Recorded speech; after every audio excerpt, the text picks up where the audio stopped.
Welcome to our channel Imagination. Are you ready for another bedtime story? Very well. Get all comfy and cozy in your bed and snuggle up tight. Let's get sleepy together now. Sweet dreams and good night. Story begins. Once upon a time there lived a king and queen who had two handsome boys. So well fed and hearty were they that they grew like the day. Whenever the queen had a child, she sent for the fairies that she might learn from them what would be its future lot. After a while she had a little daughter, who was so beautiful that no one could see her without loving her. The fairies came as usual, and the queen, having feasted them, said to them as they were going away, "Do not forget that good custom of yours. But tell me what will happen to Rosette," for this was the name of the little princess. The fairies answered her that they had left their divining books at home, and that they would come again to see her. "Ah," said the queen, "that bodes no good. I fear you do not wish to distress me by foretelling evil. But I pray you let me know the worst and hide nothing from me." The fairies continued to make excuses, but the queen only became more anxious to know the truth. At last the chief among them said to her, "We fear, madam, that Rosette will be the cause of a great misfortune befalling her brothers, that they may even lose their lives on her account. This is all that we can tell you of the fate of this sweet little princess, and we are grieved to have nothing better to say about her." The fairies took their departure, and the queen was very sorrowful. So sorrowful that the king saw by her face that she was in trouble. He asked her what was the matter. She told him she had gone too near the fire and accidentally burned all the flax that was on her to staff. "Is that all?" replied the king. And he went up to his storeroom and brought her down more flax than she could spend in 100 years. But the queen was still very sorrowful, and the king asked her what was the matter. She told him that she had been down to the river, and had let one of her green satin slippers fall into the water. "Is that all?" replied the king, and he sent for all the shoemakers in the kingdom and made the queen a present of 10,000 green satin slippers. Still the queen was no less sorrowful. The king asked her once more what was the matter. She told him that, being hungry, she had eaten hastily and had swallowed her wedding ring. The king knew that she was not speaking the truth, for he had himself put away the ring, and he replied, "My dear wife, you are not speaking the truth. Here is your ring, which I kept in my purse." The queen was put out of countenance at being caught telling a lie, for there is nothing in the world so ugly, and she saw that the king was vexed. So she told him what the fairies had predicted about little Rosette, and begged him to tell her if he could think of any remedy. The king was greatly troubled, so much so that at last he said to the queen, "I see no way of saving our two boys except by putting the little girl to death while she is still in her swaddling clothes." But the queen cried that she would rather suffer death herself, that she would never consent to so cruel a deed, and that the king must try and think of some other remedy. The king and queen could think of nothing else. And while thus pondering over the matter, the queen was told that in a large wood near the town there lived an old hermit who made his home in the trunk of a tree, whom people went from far and near to consult. "It is to him I must go," said the queen. "The fairies told me the evil, but they forgot to tell me the remedy." She started early in the morning, mounted on her little white mule that was shot with gold, and accompanied by two of her maids of honor, who each rode a pretty horse. When they were near the wood, they dismounted out of respect and made their way to the tree where the hermit lived. He did not much care for the visits of women, but when he saw that it was the queen approaching, he said, "Welcome, what would you ask of me?" She related to him what the fairies had said about Rosette and asked him to advise her what to do. He told her that the princess must be shut up in a tower and not be allowed to leave it as long as she lived. The queen thanked him and returned and told everything to the king. The king immediately gave orders for a large tower to be built as quickly as possible. In it he placed his daughter, but that she might not feel lonely and depressed, he and the queen and her two brothers went to see her every day. The elder of these was called the big prince and the younger the little prince. They loved their sister passionately, for she was the most beautiful and graceful princess ever seen, and the least glance of hers was worth more than 100 gold pieces. When she was 15 years old, the big prince said to the king, "Father, my sister is old enough to be married. Shall we not soon have a wedding?" The little prince said the same to the queen. But their majesties laughed and changed the subject and made no answer about the marriage. Now it happened that the king and queen both fell very ill and died within a few days of one another. There was great mourning, everyone wore black, and all the bells were tolled. Rosette was inconsolable at the loss of her good mother. As soon as the funeral was over, the dukes and marquis of the kingdom placed the big prince on a throne made of gold and diamonds. He wore a splendid crown on his head, and robes of violet velvet embroidered with suns and moons. Then the whole court cried out, "Long live the king!" And now on all sides there was nothing but rejoicing. Then the young king and his brother said to one another, "Now that we are the masters, we will release our sister from the tower where she has been shut up for such a long and dreary time."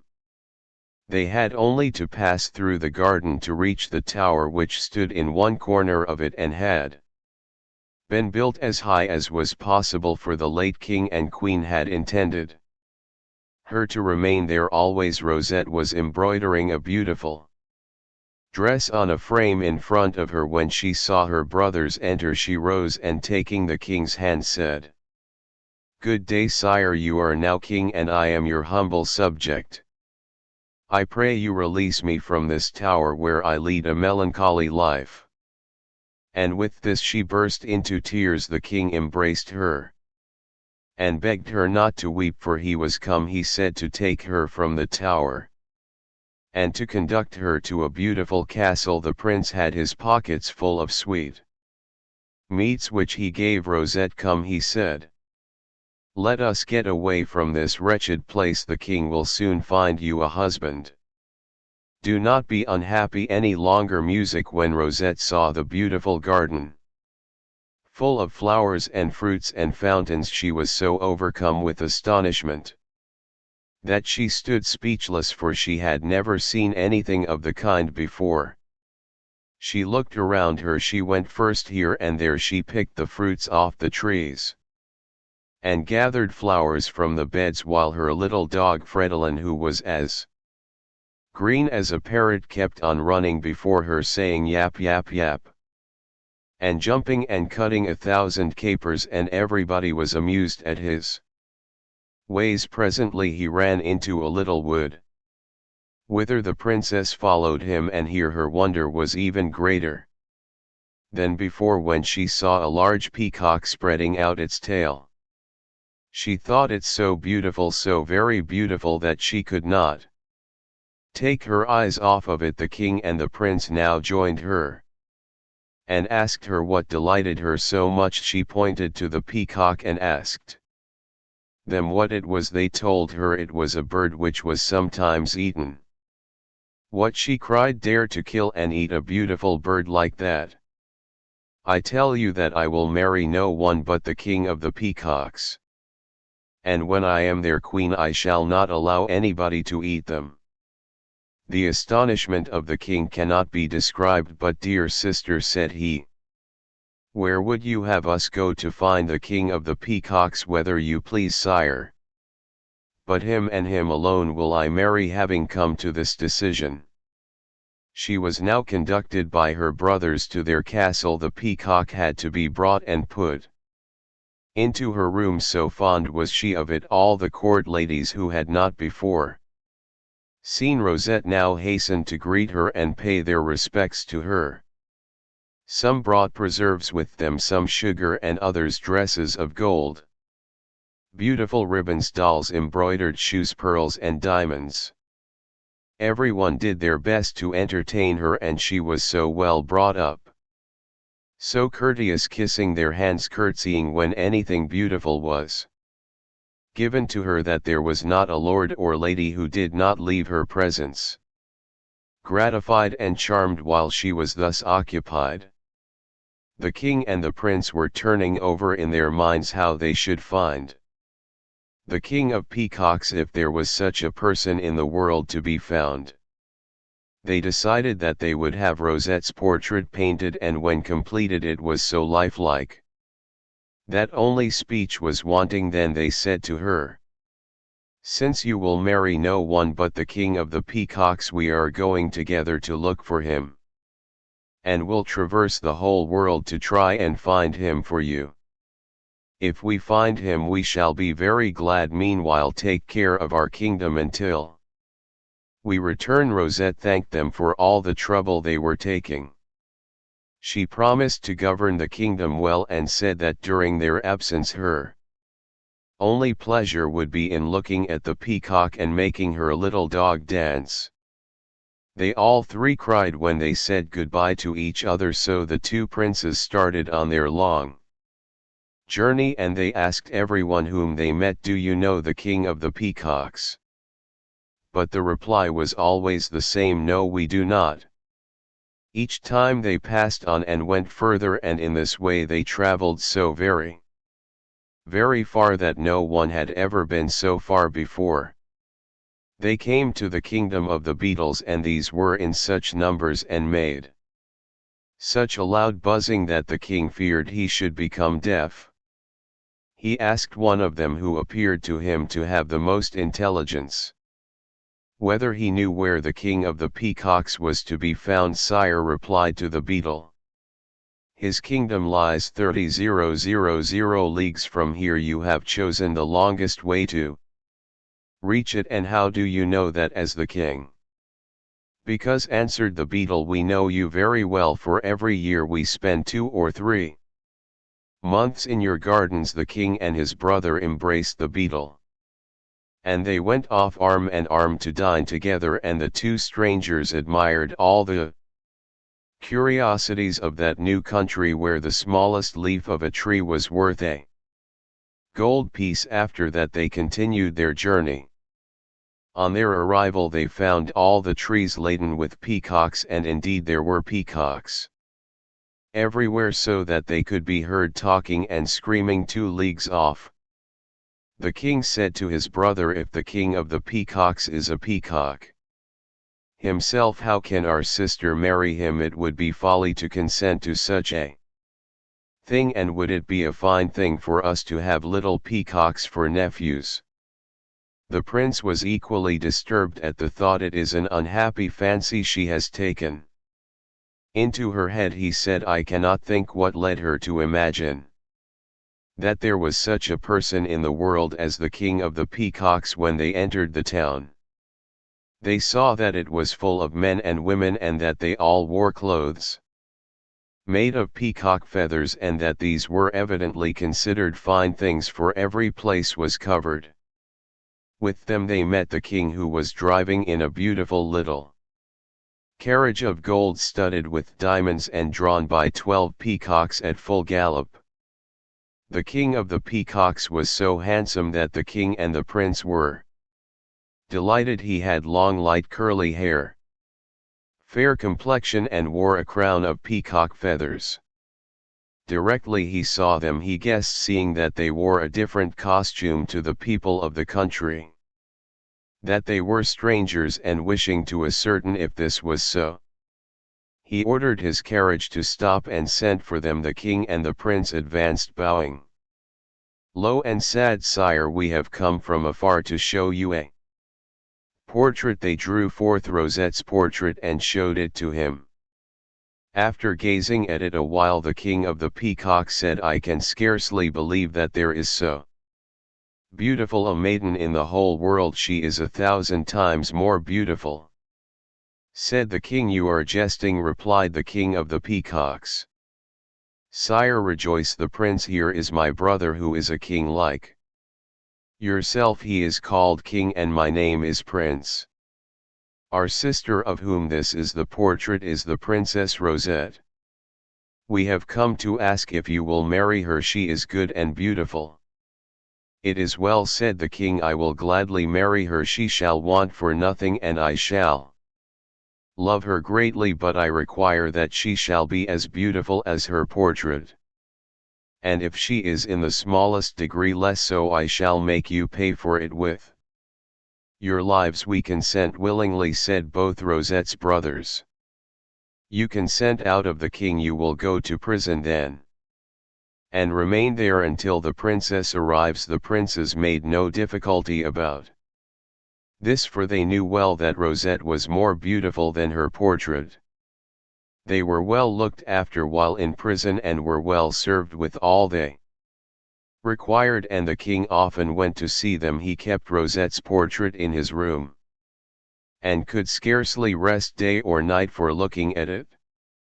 As the king and his brother could not go to her themselves, they wrote to Rosette, telling her to pack up as quickly as possible, as the king of the peacocks was awaiting her. They did not tell her that they were prisoners for fear of causing her uneasiness. The princess scarcely knew how to contain herself with joy when she received this message. She told everybody that the king of the peacocks had been found and that he wanted to marry her. Bonfires were lit and guns fired, and quantities of sweetmeats and sugar were eaten during the 3 days before her departure. After having thus dispensed hospitality to her visitors, she presented her beautiful dolls to her best friends, and handed over the government to the wisest elders of the town, begging them to look well after everything, to spend little, and to save up money for the king on his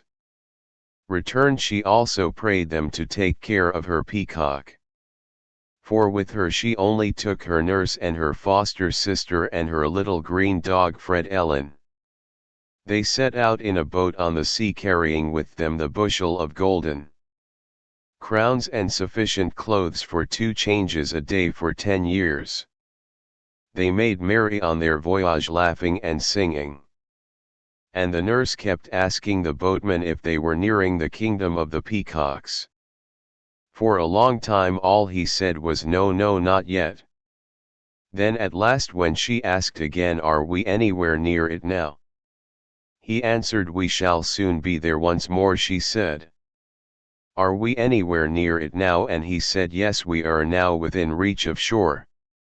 On hearing this, the nurse went to the end of the boat and, sitting down beside the boatman, said to him, "If you like, you can be rich for the remainder of your life." Replied, "I should like nothing better." She continued, "If you like, you can earn good money. That would suit me very well," he answered. "Well," she went on, "then tonight, when the princess is asleep, you must help me throw her into the sea after she is drowned. I will dress my daughter in her fine clothes, and we will take her to the king of the peacocks, who will only be too pleased to marry her, and as a reward to you we will give you as many diamonds as you care to possess." The boatman was very much astonished at this proposal. He told the nurse that it was a pity to drown such a lovely princess, and that he felt compassion for her. But the nurse fetched a bottle of wine, and made him drink so much that he had no longer any power to refuse. Night having come, the princess went to bed as usual, her little Fred Ellen lying at her feet, not even stirring one of his paws.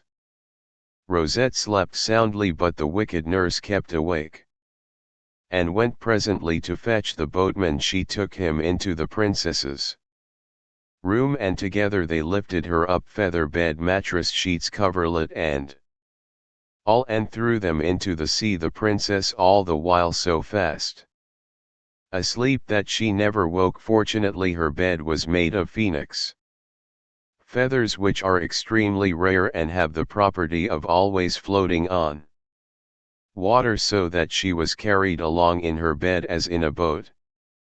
The water, however, began gradually first to wet her feather bed. Then her mattress and Rosette began to feel uncomfortable and turned from side to side. And then Fred Ellen woke up. He had a capital nose. And when he smelled the soles and codfish so near, he started barking at them. And this awoke all the other fish, who began swimming about. The bigger ones ran against the princess's bed, which, not being attached to anything, span round and round. Rosette could not make out what was happening.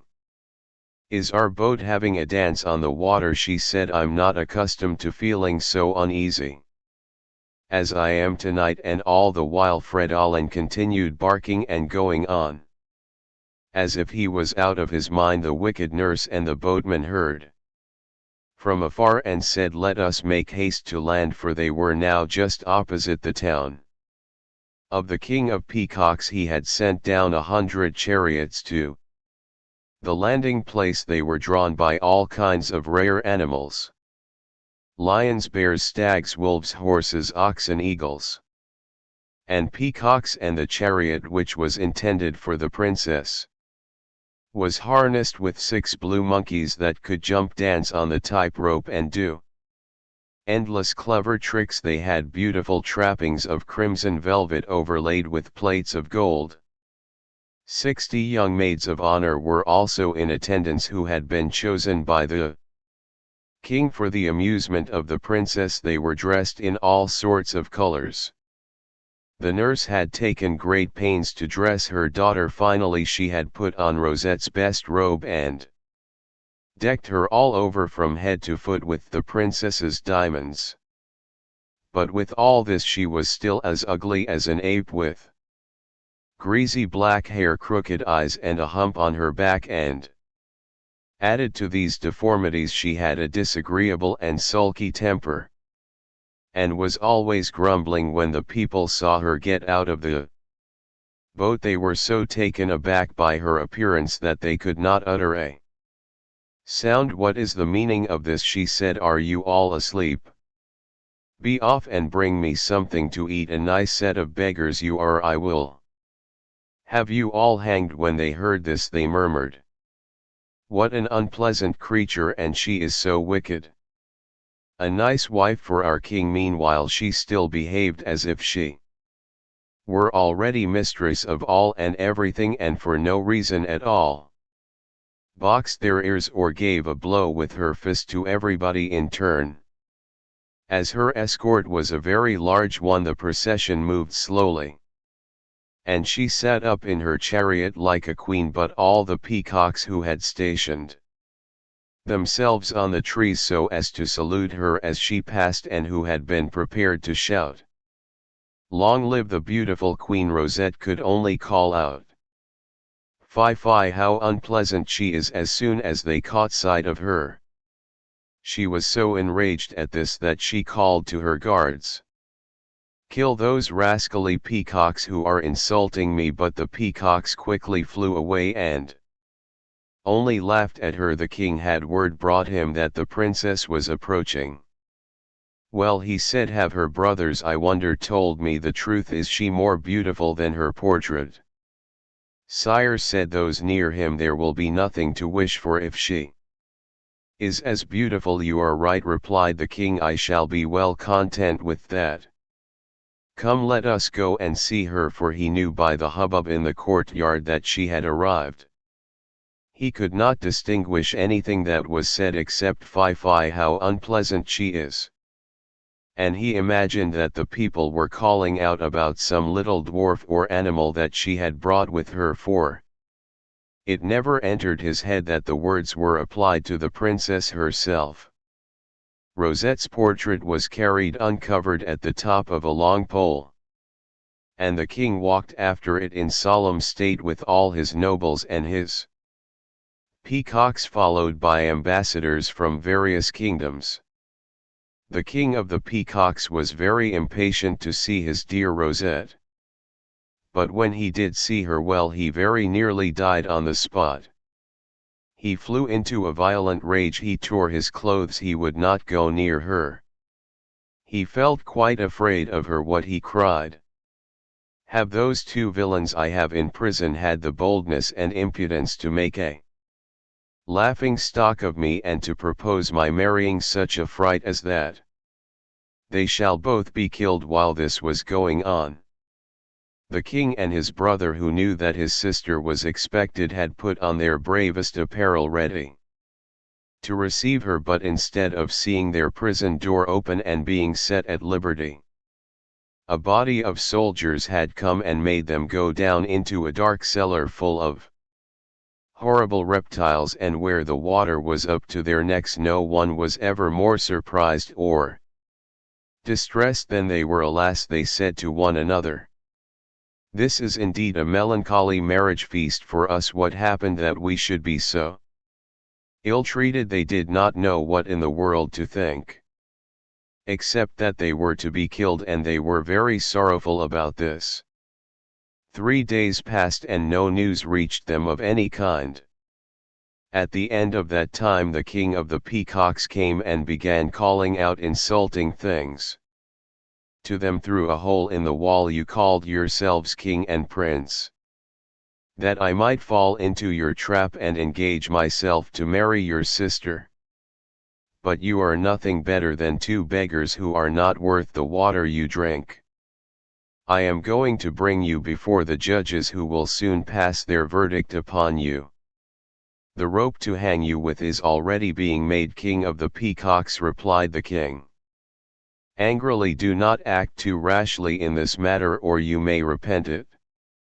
I am a king as well as you, and I have a fine kingdom and rich clothing and crowns, to say nothing of good gold pieces. You must be joking to talk like this of hanging us. Have we stolen anything from you?" When the king heard him speak so boldly, he did not know what to think, and he felt half inclined to let them and their sister go without putting them to death. But his chief adviser dissuaded him from this, telling him that if he did not revenge the insult that had been put upon him, all the world would make fun of him and look upon him as nothing better than a miserable little king. The king thereupon swore that he would never forgive them, and ordered them to be brought to trial at once. This did not take long. The judges had only to look at the real Rosette's portrait and then at the princess who had arrived, and without hesitation they ordered the prisoners' heads to be cut off as a punishment for having lied to the king, since they had promised him a beautiful princess. They repaired with great ceremony to the prison to read the sentence to them, but the prisoners declared that they had not lied, that their sister was a princess, that there must be something under this which they did not understand, and they asked for a respite of 7 days. As before that time had expired, their innocence might have been established. The king of the peacocks, who had worked himself up to a high pitch of anger, could with great difficulty be induced to accord them this grace, but at last he consented. While these things were going on at the court, we must say something about poor Rosette. Both she and Fred Allen were very much astonished when daylight came, to find themselves in the middle of the sea without a boat and far from all help. She began to cry, and cried so sorrowfully that even the fishes had compassion on her. She did not know what to do nor what would become of her. "There is no doubt," she said, "that the king of the peacocks ordered me to be thrown into the sea. Having repented his promise of marrying me and to get rid of me quietly, he has had me drowned. What a strange man," she continued, "for I should have loved him so much. We should have been so happy together." And with that she burst out crying. Afresh she remained floating about on the sea for 2 days, wet to the skin. And almost dead with cold, she was so benumbed by it, that if it had not been for little Fred Elon who lay beside her and kept a little warmth in her, she could not have survived. She was famished with hunger. And seeing the oysters in their shells, she took as many of these as she wanted, and ate them. Fred Elon did the same to keep himself alive, although he did not like such food. Rosette became still more alarmed when the night set in. Fred Elon, she said, keep on barking to frighten away the souls, for fear they should eat us. So Fred Elon barked all night, and when the morning came the princess was floating near the shore. Close to the sea at this spot there lived a good old man. He was poor and did not care for the things of the world, and no one ever visited him in his little hut. He was very much surprised when he heard Fred Elon barking, for no dogs ever came in that direction. He thought some travelers must have lost their way and went out with the kind intention of putting them on the right road again. All at once he caught sight of the princess and Fred Elon floating on the sea, and the princess, seeing him, stretched out her arms to him, crying out, "Good man, save me, or I shall perish. I have been in the water like this for 2 days." When he heard her speak so sorrowfully, he had great pity on her and went back into his hut to fetch a long hook. He waded into the water up to his neck, and once or twice narrowly escaped drowning. At last, however, he succeeded in dragging the bed onto the shore. Rosette and Fred Elon were overjoyed to find themselves again on dry ground, and were full of gratitude to the kind old man. Rosette wrapped herself in her coverlet, and walked barefooted into the hut, where the old man lit a little fire of dry straw, and took one of his dead wife's best dresses out of a trunk with some stockings and shoes, and gave them to the princess. Dressed in her peasant's attire, she looked as beautiful as the day, and Fred Elon capered round her and made her laugh. The old man guessed that Rosette was some great lady, for her bed was embroidered with gold and silver, and her mattress was of satin. He begged her to tell him her story, promising not to repeat what she told him if she so wished. So she related to him all that had befallen her, crying bitterly the while, for she still thought that it was the king of the peacocks who had ordered her to be drowned. "What shall we do, my daughter?" said the old man. "You are a princess and accustomed to the best of everything, and I have but poor fare to offer, black bread and radishes. But if you will let me, I will go and tell the king of the peacocks that you are here. If he had once seen you, he would assuredly marry you." "He is a wicked man," said Rosette. "He would only put me to death. But if you can lend me a little basket, I will tie it round Fridolин's neck." The old man gave her a basket, which she fastened to Fridolin's neck, and then said, "Go to the best kitchen in the town and bring me back what you find in the saucepan." Fred Elon ran off to town, and as there was no better kitchen than that of the king, he went in, uncovered the saucepan, and cleverly carried off all that was in it. Then he returned to the hut. Rosette said to him, "Go back and take whatever you can find of the best in the larder." Fred Elon went back to the king's larder and took white bread, wine, and all sorts of fruits and sweet meats. He was so laden that he could only just manage to carry the things home. When the king of the peacocks' dinner hour arrived, there was nothing for him either in the saucepan or in the larder. His attendants looked confused at one another, and the king was in a terrible rage. "It seems then that I am to have no dinner, but see that the spit is put before the fire, and let me have some good roast meat this evening." The evening came, and the princess said to Fred Elon, "Go to the best kitchen in the town and bring me a joint of good roast meat." Fred Elon obeyed, and knowing no better kitchen than that of the king. He went softly in, and while the cooks' backs were turned, took the meat, which was of the best kind, from the spit and carried it back in his basket to the princess. She sent him back without delay to the larder, and he carried off all the preserves and sweetmeats that had been prepared for the king. The king, having had no dinner, was very hungry and ordered supper to be served early, but no supper was forthcoming. Enraged beyond words, he was forced to go supperless to bed.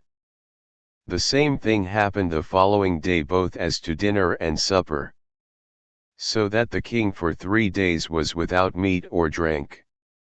For every time he sat down to table, it was found that the meal that had been prepared had been stolen. His chief adviser, fearing for the life of the king, hid himself in the corner of the kitchen. To watch, he kept his eyes on the saucepan that was boiling over the fire. And what was his surprise to see enter a little green dog with one ear, that uncovered the pot and put the meat in its basket. He followed it to see where it would go. He saw it leave the town, and still following came to the old man's hut. Then he quickly went and told the king that it was to a poor peasant's home that the food was carried morning and evening. The king was greatly astonished and ordered more inquiries to be made. His chief adviser, anxious for favor, decided to go himself.